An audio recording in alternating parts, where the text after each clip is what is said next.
I really like choosing wacky themes for my reviews that are fitting the character I am reviewing, and this episode is no different. Today's leading theme will be the most iconic attribute of rodents: Dementia. Forgetting where you left your precious Bobki and the enemies kindly finding them for you. Other times you forget who did you already smash and end up accidentally smashing the same person over and over again. And in some extreme cases, you might even forget you already made an entire review about the same hero. Hello everyone and welcome to my first ever toy review. Today we are taking a closer look at this strange looking Bakugan with lethal weaponry, the sickest voice acting in the entire game, and a living rat as its brain. First person shooters are known for their intriguing gameplay, running, shooting and dying. But today's main character is only good at that last part. Everything else is done differently. Instead of shooting your enemies, you repetitively thrust yourself at them until they eventually stop living. Walking, running or flying, that's so 2016. The only way I traverse the map geometry in game and in real life is rolling. He's got the moves, he's got the looks, but does he get that puss? That's one heck of a stupid question, but I promise you it only gets worse. Welcome to Wrecking Ball No, that looks too bad even for my standards. Hey Alejandro, my boy, wanna do something about it? Oh, that's way better. No, you already had 2 Tic Tacs and a glass of water this month. Now go carry those lizard men outside and tell them that my dog is still waiting for his walk. So you better hurry, he gets very grumpy if he doesn't go on his walk before 3 PM. Welcome to the Ball Review!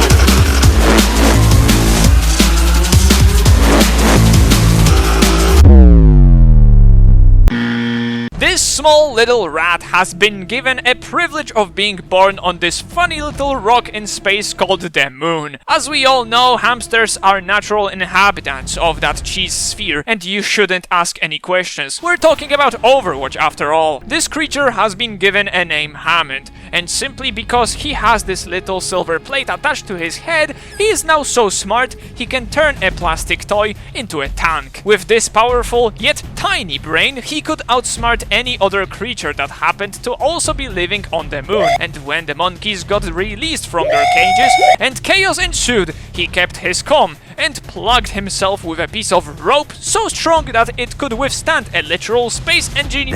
Okay, never mind. He lands in the worst possible place on the planet. No, silly, not Great Britain, nor United States of America. I'm talking about Australia. And here's the very first point of me repeating the same joke throughout multiple videos. Now, the rat has only one thing on his mind: survival. He will do anything to accomplish his goals, and no human or machine will stop him. To become stronger and more powerful, he becomes one with the place of his origin. Gathering materials, installing crazy scientific equipment, he did it. He is now a cute fella, but also a round murderous fella. Thriving in the junker arena, he is single-handedly conquering the mightiest of warriors simply by bowling. After some time smashing people in the arena, no matter their gender, he decides to travel around the world. But it didn't took him long to miss Mommy Junker Queen, so he came back shortly after to keep on smashing people and perhaps getting to smash the queen herself.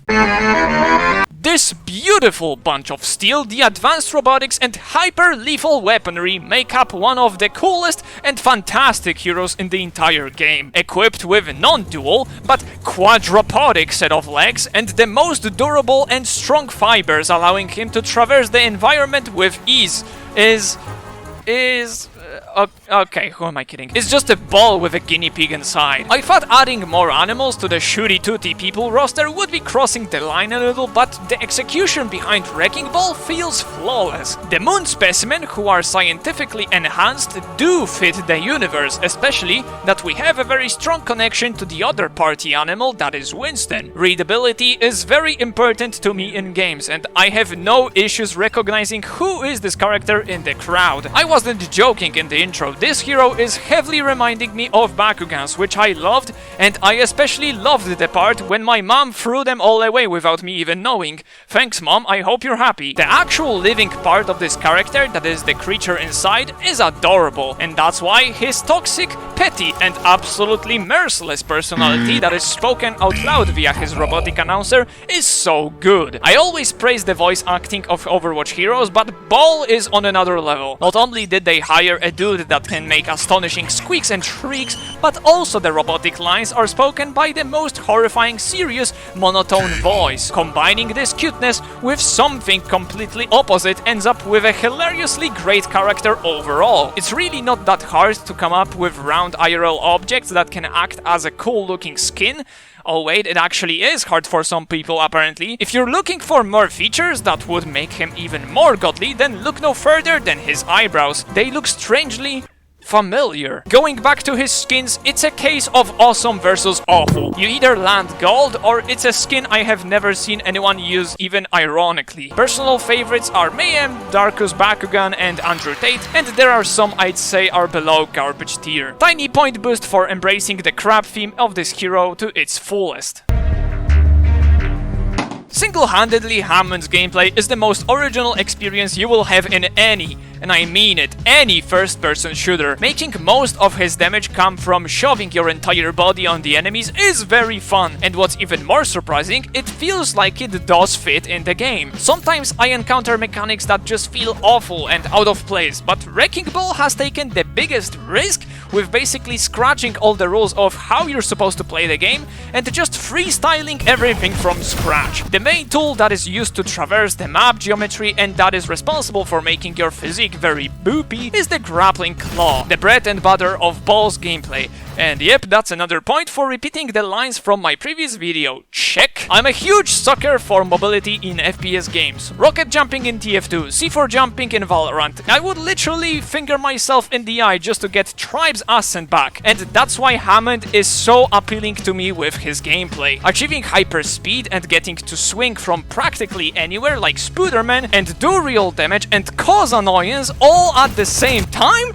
Like, how can you not like this character? Seeing his skill ceiling being as high as Snoop Dogg is making me look like this. Learning all the useful grapple spots that require precision. Finally feeling that swing so well it becomes a second nature of yours, and I didn't even mention the rest of the abilities. I'm still just talking about rolling and grappling. Additional helping hand of adaptive shield makes it easy to get anywhere and as close as you like to your enemies. Sleeping with their moms is practically a walk in the park, and I bet this petty rat, knowing his personality, would do just that. Smash! Pile Driver is just a wonderful setup ability for your damage dealers to come in for an easy swoop, if they follow you, that is. And the fact that even something as simple as falling down also has a massive learning curve and can be activated by simply headbutting a concrete wall is rad. The guns you see in the crab form are just perfect finishing and poking tools that make even the worst Ball players not totally useless, and they can get their highlight moments here and there too. Everything about Ball is great, and no, I'm not forgetting about anything. Conclusion! Huge bravo to the designers back in the Overwatch 1 days for making just the Ball part of Hammond have more personality than the current new heroes like Elari or Live Peter. Till this day, I think Wrecking Ball is the best hero in this game, providing the most original, fun, and rewarding to learn gameplay. Not even mentioning his well-written voice lines and attention to detail like smashing the button in his little console when ulting. Now it's time to give a final score, and you might think that with all of that praise I will finally grant a perfect X-Fruits out of X-Fruits score. But unfortunately you'll have to wait just a little longer because Hamster will end up with a score of 11 walnuts out of 12 papayas. The reason behind this choice is his lack of presence when it is needed. With such high and clunky mobility, you often leave your team alone at the worst moments, distracted by your fun swinging around like Tarzan in the jungle. This one singular factor means he cannot be the perfect hero I am looking for, but so far in the series he has come the closest, maybe even surpassing Ana. Oh, and while on the topic of other heroes, don't forget to let me know down in the comments what hero would you like me to review next, and if you see your favorite superstar marked on this list, that means you can find an episode already made in the playlist linked below. Time for the usual random tangent and outro, and today I'd like to ask you guys to tell me in the comments what was your favorite video of mine and what made it so special, so I can gather all this super useful data, see what you guys enjoy the most and improve my content just like that. You type some letters and get better videos in the future. Don't know about you, but this surely does sound like a fair deal to me. So without holding anyone hostage any longer, thank you so much for watching. Bye bye.